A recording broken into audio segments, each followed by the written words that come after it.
Hello again, and welcome to Broadcasting Scotland. It's Monday the 15th of May. I'm Andrew Wilson, and this is Scotland at 7. My apologies for us starting the programme a little late this evening. This evening I have the latest daily update from Ukraine on day 446 of the illegal Russian war of aggression, and then I will take a look at today's headlines from Scotland and around the world. The Ukrainian president visited the UK today for talks with the Prime Minister Rishi Sunak, who said that the UK will be sustaining its support for Ukraine.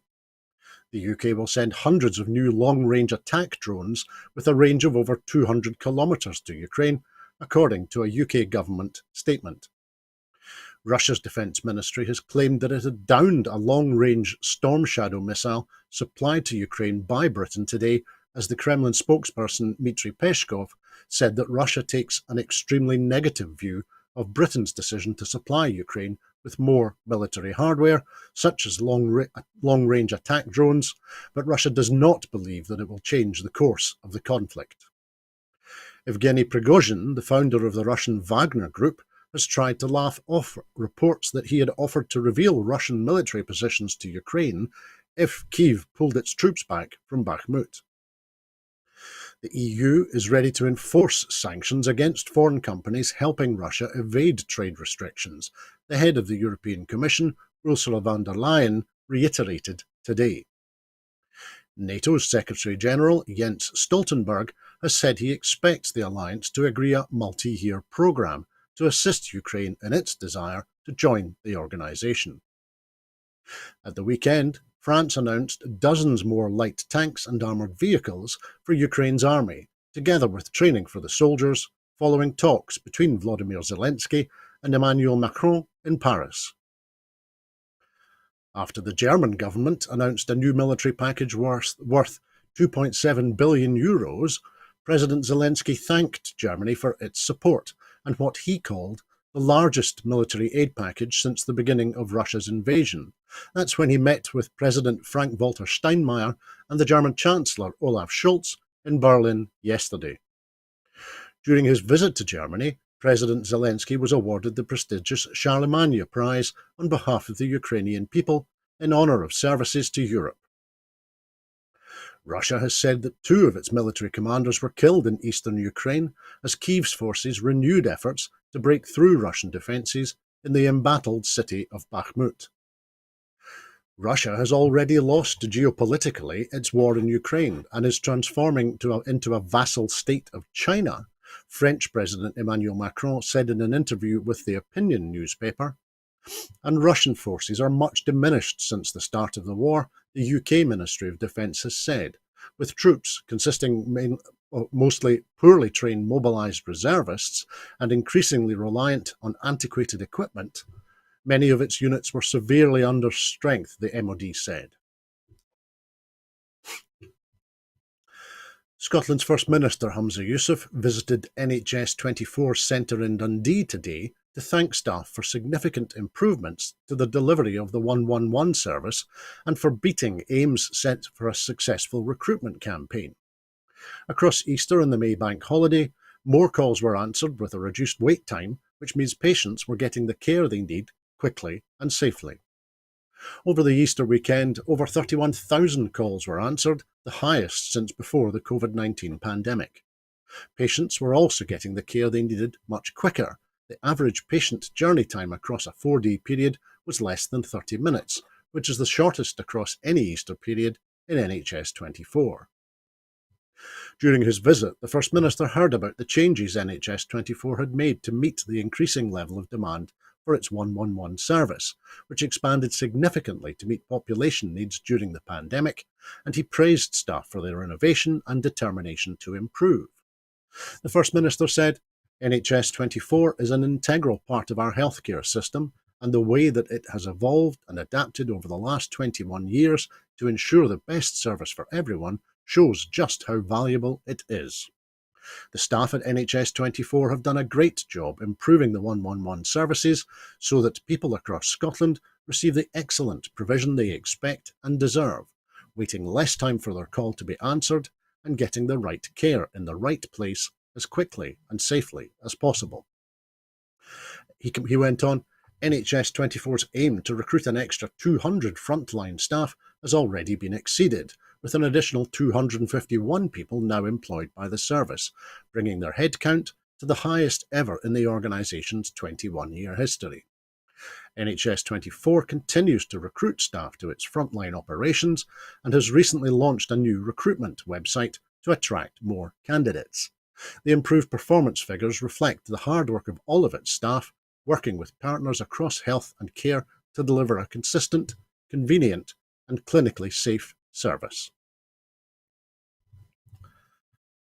Involving businesses at an early stage of policy development will be one of the key aims of a group established by the Scottish Government to deepen links with the private sector. Dr. Poonam Malik, Head of Investments at the University of Strathclyde, will co-chair the New Deal for Business group alongside the Wellbeing Economy Secretary, Neil Gray. The group will meet for the first time on Wednesday, when it will focus on 4 key areas: economic conditions and performance, ensuring the best environment to do business, and a transition to a wellbeing economy. The aims of the group include agreeing ways to involve business at the earliest stages of policy development to ensure it's effective and proportionate, improving the development and implementation of regulation, such as public health restrictions on advertising and promotions, and properly assessing its impact on particular sectors. Establishing a consultative subgroup to advise on further enhancements to the non-domestic rate system following the implementation of the independent Barclay Review. Demonstrating how business contributes to a wellbeing economy, for example supporting parents into jobs, and working in partnership with employers to maximise this, and collating and sharing data and evidence across sectors to dictate the response to emerging opportunities and to changes in the business climate. The Wellbeing Economy Secretary, Neil Gray, said, "I look forward to working with Dr. Malik and other members of the New Deal group to deepen our relationship with business, not only by engaging and communicating, but actively working together to achieve common goals and align Scottish Government policy with business." In the Scottish Government's policy prospectus, the First Minister pledged to help business and trade to thrive and to maximise the opportunity of the green economy, with fairness at its heart. Only by working closely with business can we hope to achieve an economy which prospers while caring for people and the planet. This is our vision for a well-being economy. The latest analysis shows that the European economy continues to show resilience in a challenging global context. Lower energy prices, abating supply constraints, and a strong labour market supported moderate growth in the first quarter of 2023, dispelling fears of a recession. This better-than-expected start to the year lifts the growth outlook for the EU economy to 1% in 2023 and 1.7% in 2024. Upward revisions for the euro area are of a similar magnitude, with GDP growth now expected at 1.1% and 1.6% in 2023 and 2024, respectively. On the back of persisting core price pressures, inflation has also been revised upwards compared to the winter, to 5.8% in 2023 and 2.8% in 2024 in the euro area. The European Commission analysis has also shown that Ireland's growth forecast sits at 5.5%, the highest of all countries in the European Union. In contrast, the UK's economy has grown by 0.1% in the first quarter of 2023 and contracted by 0.3% in March.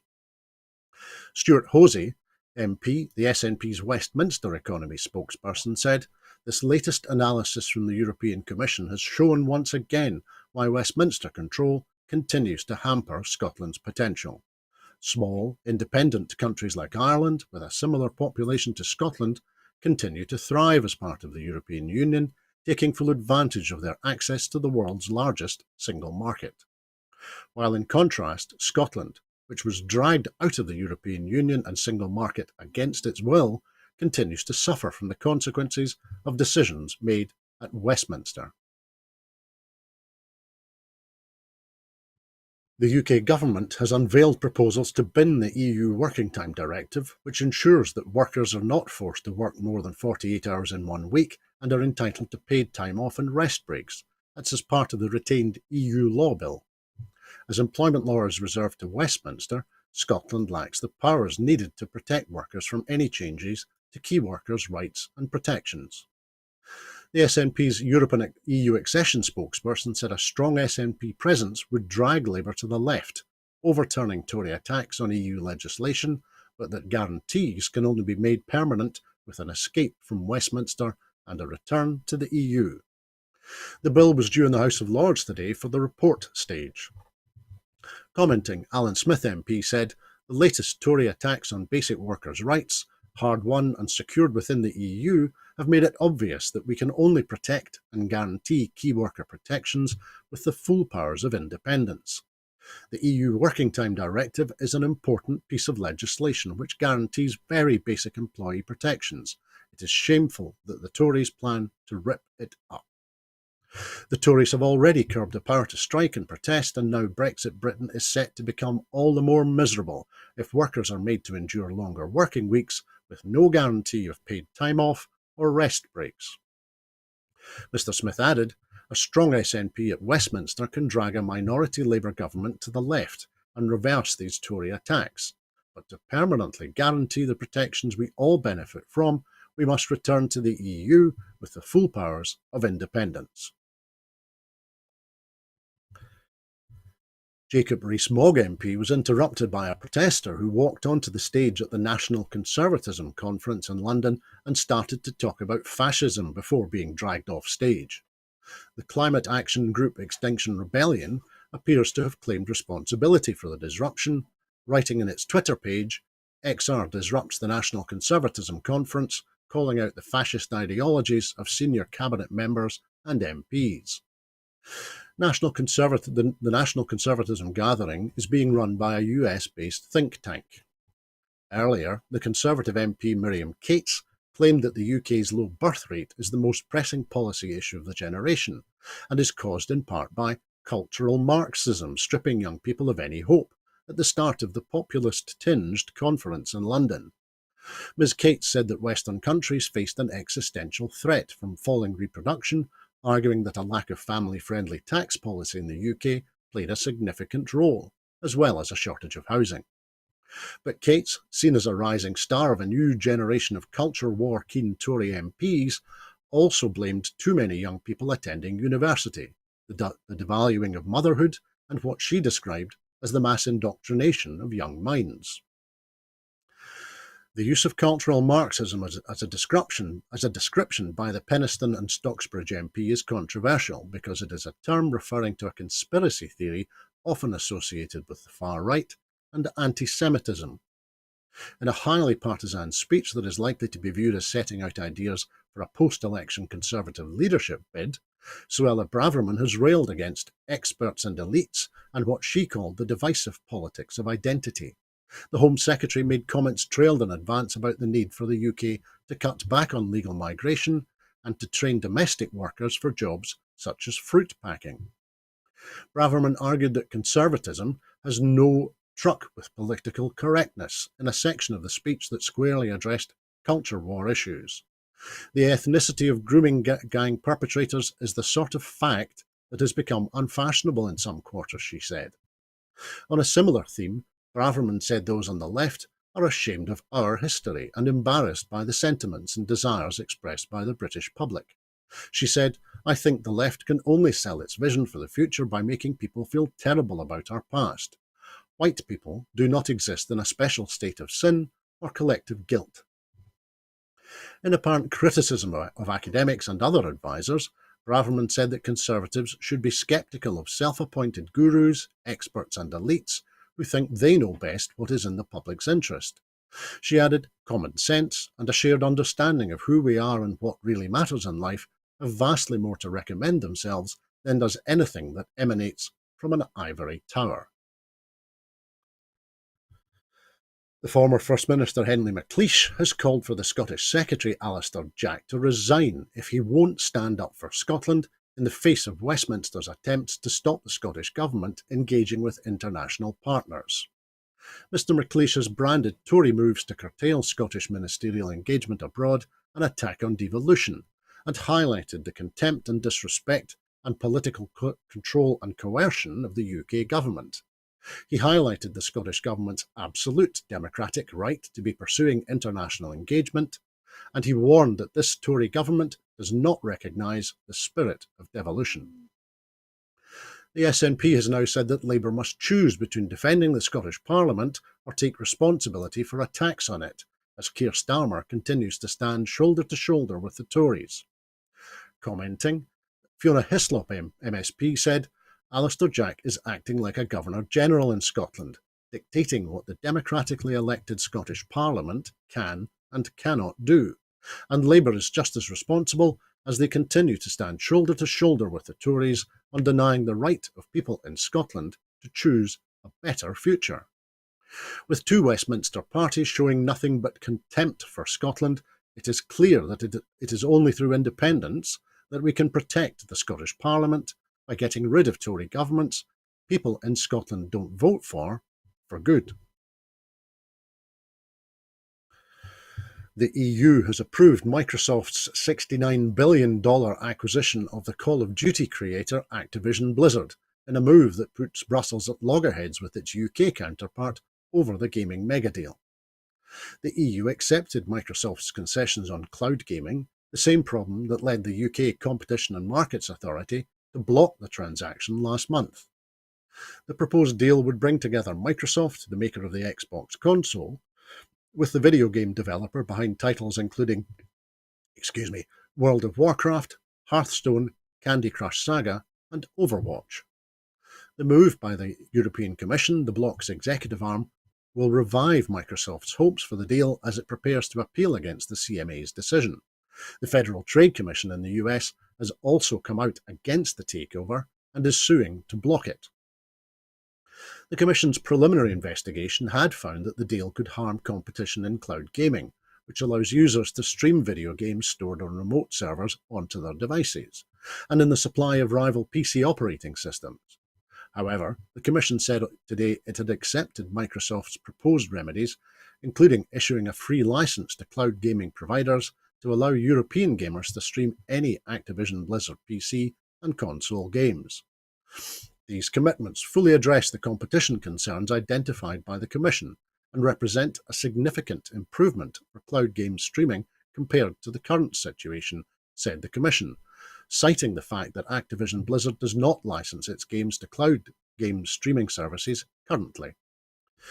The EU decision will help Microsoft if the US tech firm succeeds in overturning the CMA in the Competition Appeal Tribunal, said Anne Witt, a professor of antitrust law at the EDHEC Business School in France. Otherwise, the UK's objection could still force the abandonment of the transaction, she added.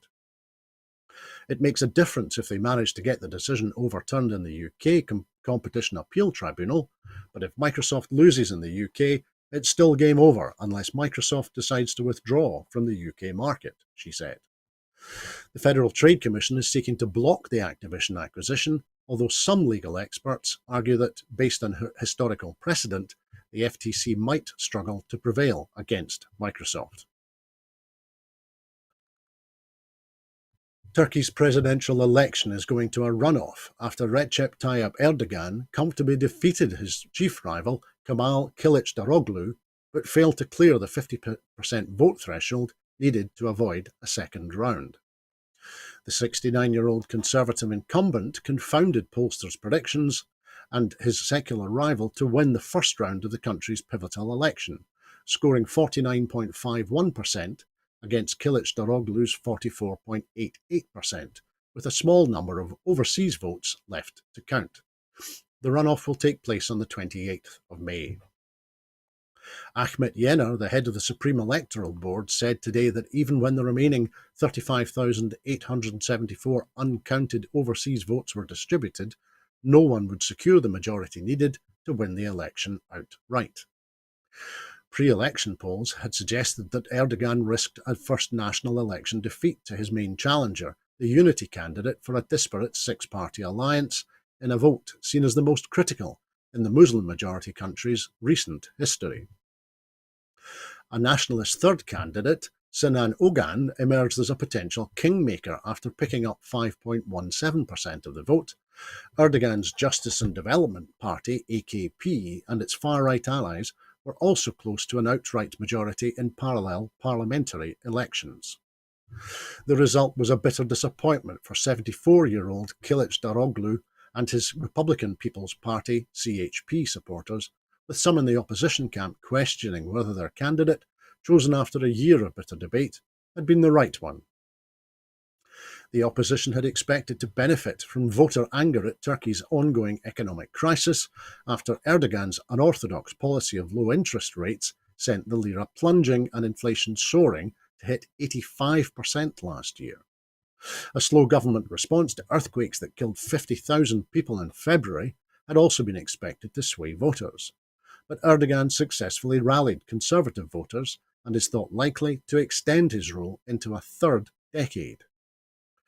The strong performance by the AKP and its allies in the parliamentary poll suggests identity, terrorism and security issues played well with Erdogan's broader base and helped the president make up for his economic shortcomings.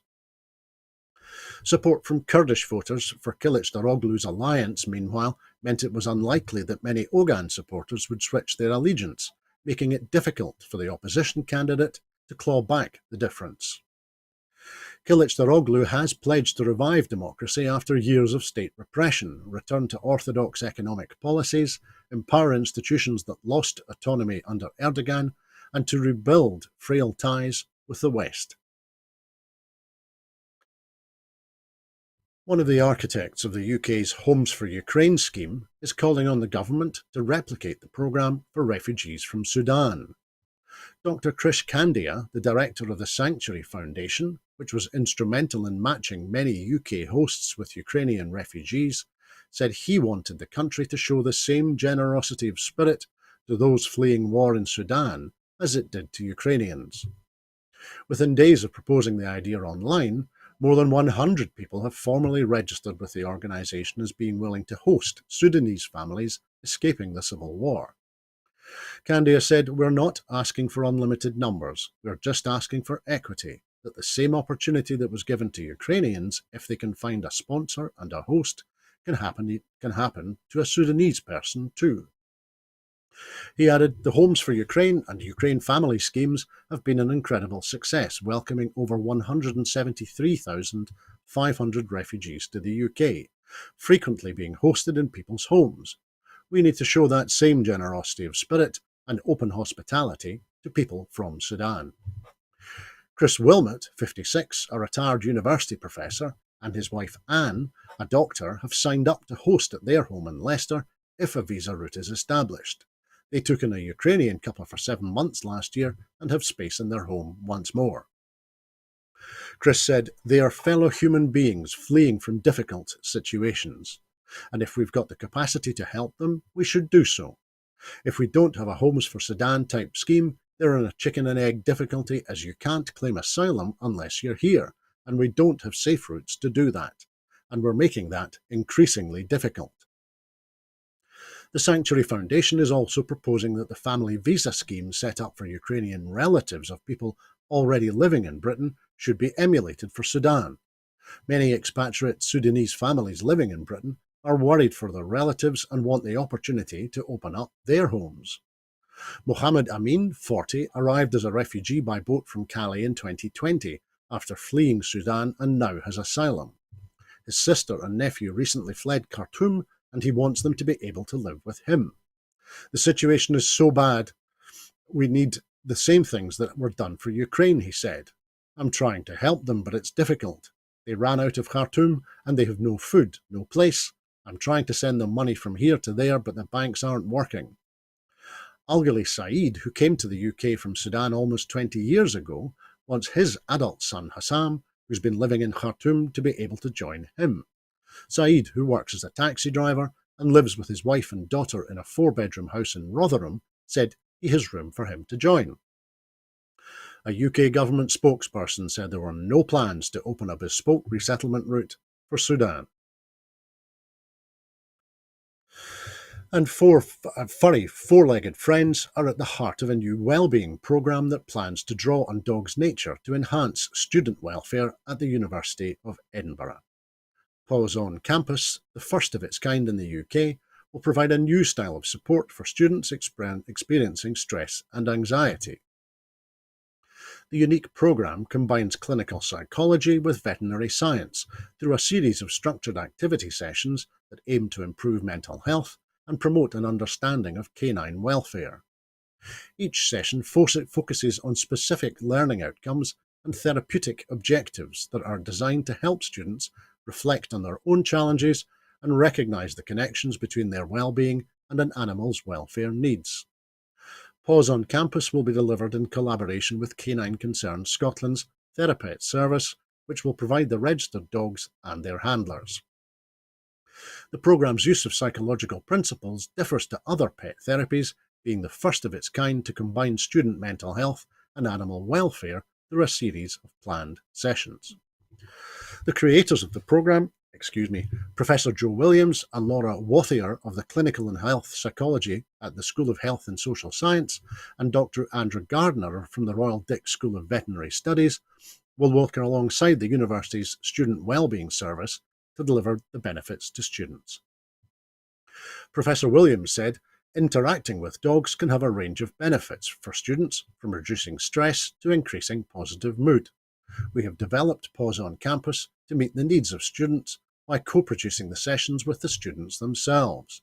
Each session has a key focus based on psychological research to enhance well-being and provide each participant with skills that they can use to support their own mental health. Interacting with dogs is an essential part of the programme, and students also learn about canine welfare and compassion to self and others. The Paws on Campus programme builds on studies conducted at the University of Washington and the University of British Columbia in the US. Following trial sessions towards the end of 2022, a referral route has now been set up to link the programme with the University Students' Wellbeing Service. Paws on Campus has been supported by the Principal's Teaching Award Scheme for the first year to refine the sessions and to put in place an evaluation framework to ensure the programme meets the needs of students. Professor Williams added, Paws on Campus is a great opportunity to have fun, learn about the subtle cues that dogs use to communicate, and to provide students with a range of skills to support their well-being. And that is all that we have for you this evening. In making these programmes, Broadcasting Scotland relies on the generous support of viewers and others who value our distinctive approach to news, current affairs and culture. Please help us to continue to make these programmes, to develop the station and to make new programmes. Our programmes will always be free to view, but if you can afford £5 a month, please consider becoming a Broadcasting Scotland supporter.